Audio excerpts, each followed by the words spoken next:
Բարի լույս հարգելի գործընկերներ, սիրելի հայրենակիցներ, արի մեզ տերեղի, կարծում եմ հիշեցիք այս տողերը, բայց սիրելի հայրենակիցներ, չեմ խոսելու մեր մանկության տանգոն ֆիլմի մասին, ոչ էլ մեր մեծանուն դերասանների մասին, խոսելու եմ մերօրյա քաղաքական կյանքի վատ դերասանների և էլ ավելի վատ դերասանական խաղի մասին։ Վերևում նշված խոսքերի հեղինակը մեզ ուժեղ երկիր խոստացող ուրախների և ոչ այնքան հնարամիտների ակումբից մեկն է, ով տեր է փնտրում իր ու իր թիմի համար։ Օրեր առաջ մեկ այլ քաղաքական խմբակի մի հանրապետական էլ հոգեցունց ու լալահառաջ խոսքով ռուսերենով դիմում էր իր գործընկերներին, մոտավորապես կրկնելով նույնը։ Հարգելի գործընկերներ, խնդրում եմ լռություն պահպանել։ Անտեր ենք մնացել։ Բայց տերը կարծես անհաղորդ մնաց այս աղերսանքին, որից հետո հանրապետականներից Սարգսյան Սերժը հայտարարեց, թե չեն մասնակցելու ընտրություններին ուղիղ, բայց հավաստիացրեց, որ անուղղակի կմնան, լինելով աջակցության խումբ, գրուպա պադդержկի։ Հետո ձայնագրություն տարածվեց 1.5 մանեթանոց հանրապետականների մասին, ձևակերպումն իրենցն է, որից պարզ դարձավ, որ անուղղակի մասնակցությունը փաստորեն նշանակում էր ընտրակաշառք բաժանել, դա նրանց սիրած գործն է։ Սիրով կխոսեի մեր օրերում անեկդոտ դարձած ընդդիմության կազմած ցուցակներից կամ դրանց տրամաբանությունից, բայց դա մի ուրիշ անգամ։ Ինչպես մեր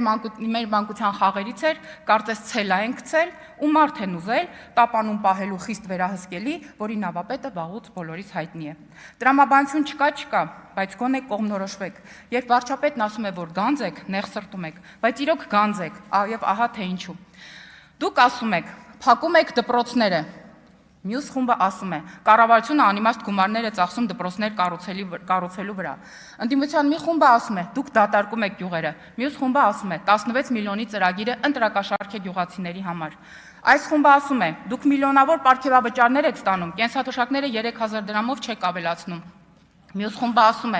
թոշակների միջինում 10,000 դրամ ավելացումը կոպիտ սխալ էր, դրանց թիմում մի տնտեսագետ չկար,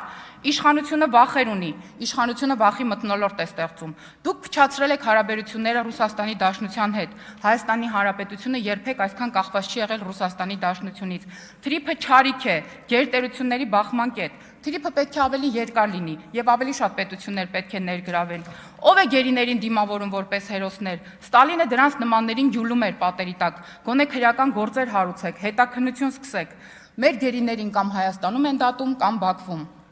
ԵԱՏՄ-ում Հայաստանի Հանրապետությունը ամենաարագ զարգացող տնտեսությունն ունի։ Այս իշխանությունը կործանում է տնտեսությունը, պետք է փրկել։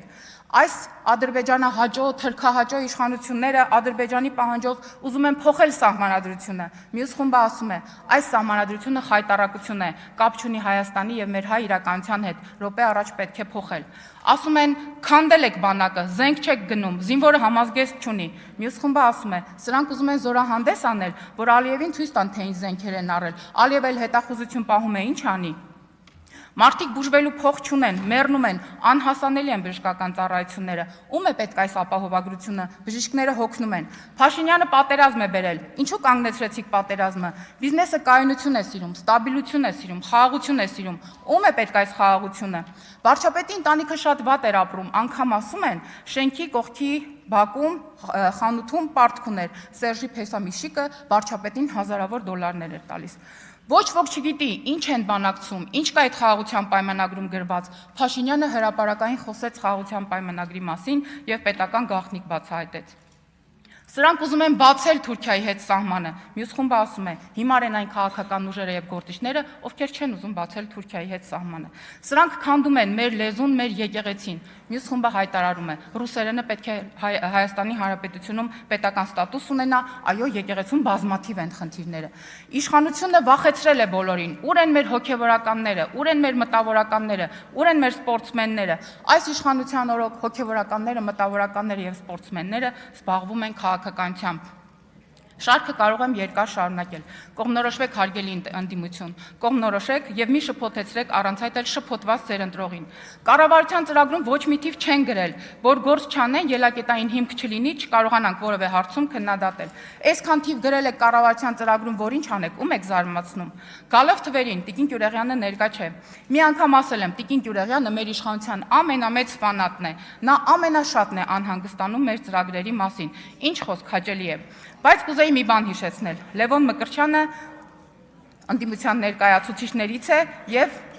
Հայ հեղափոխական դաշնակցության անդամ։ Լևոն Մկրտչյանը անցնում է ապօրինի գույքի բռնագանձման շրջանակներում քրեական վարույթով։ Ուշադրություն չխախտելով անմեղության կանխավարկածը, ուզում եմ թվարկել 26 անշարժ գույք, 7 տրանսպորտային միջոց, 5 իրավաբանական անձանց մասնակցություն, 893 միլիոն 449 հազար դրամ ապօրինի դրամական միջոցների մնացորդ, 276 միլիոն 106 հազար դրամ, որը չի հիմնավորվում օրինական եկամուտներով։ Լևոն Մկրտչյանը 3 անգամ նախարար է նշանակվել, կրթության եւ գիտության նախարար է եղել, եւ այդ 3 ժամանակահատվածներում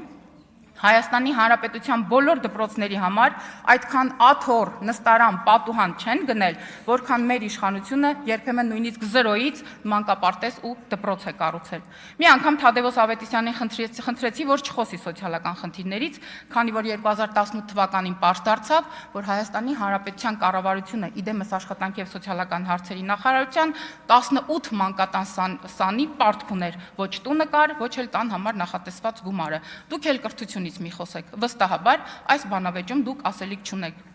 Ես ձեզ կհավատայի, երբ օրինակ նույն ինտուզիազմով խոսեիք, երբ ձեր իշխանության ժամանակ կոպեկներով, գրոշներով մասնավորեցվում էին մանկապարտեզներն ու դպրոցները։ Հիմա եկել եք մեզ մեղադրում եք, թե 0-ից կառուցվող մանկապարտեզները դանդաղ եք կառուցում։ Եվ առհասարակ մեծ խոսելը, մեծ խոստումներ տալը, անռեալ ծրագրերի մասին խոսելը այդքան էլ լավ տեղ չի տանելու։ Հասկանում եմ, որ ձեր հույսը արհեստական բանականությունն է։ Հասկանում եմ, որ այժմ հեծը գտնվում է ապահով ձեռքերում եւ շատ ավելի լավ կառավարում ունի։ Բայց մարդ ես, մեկ էլ մի օր 2 ժամով հոսանքը անջատվեց, Wi-Fi-ից որ կտրվեցիք, արհեստական բանականությունը ձեզ կլքի։ Հիմա կասեք, լավ, բանդիմությունը ինչ է առաջարկում։ Քաղաքական ծրագրեր։ Ոչ։ Սոցիալական ծրագրեր, ոչ, խաղաղություն, ոչ, գուցե ժողովրդավարություն, էլի ոչ, լավ, բա ինչ, ուշադրություն հարգելի գործընկերներ, ուշադրություն հարգելի հայրենակիցներ, ընդդիմությունը մեզ առաջարկում է գարնանային աննախադեպ ակցիա, ընտրիր մեկին, ստացին երկուսին անվճար։ Հիմա ամենօրյա ռեժիմով դիմում եք քաղաքացիներին, դիմում եք ժողովրդին։ Դուք այդպես էլ չհասկացաք, որ Հայաստանի Հանրապետությունում ժողովուրդն է ձևավորում իշխանություն, եւ ժողովրդի ձևավորած իշխանությունը ունի լեգիտիմություն։ Այն նույն քաղաքացուն, այն նույն ժողովրդին, ում ամենօրյա ռեժիմով ձեր քաղաքական կամ քաղաքագիտական բառերանում անվանում եք ժեղ, թափթփուկ, ողորմելի, խորը անասուն, Երևանից սկսած լնգուլավազ եւ բոշա։ Փոթորկվում եք, ալեկոծվում եք, փոթորկում եք նաև հանրությանը, պատրաստվում եք իմպիչմենտի, պատրաստվում եք փողոցային պայքարի, պատրաստվում եք մեզ տուն ուղարկել, պատրաստվում եք հաղթանակի, հարգելիներս, շուտով մայիսն է, պատրաստվեք ձեր վերջին զանգին, քանի որ գարնանային աննախադեպ ակցիա չի լինելու։ Հայաստանի Հանրապետությունը այսօր բրենդ է, Հայաստանի Հանրապետության վարչապետը բրենդն է, դուք երբեք չեք եղել մեր զրուցակիցը ժողովուրդն է, ում հետ էլ մենք շարունակում ենք զարգացնել մեր երկիրը։ Արթուր Խաչատրյան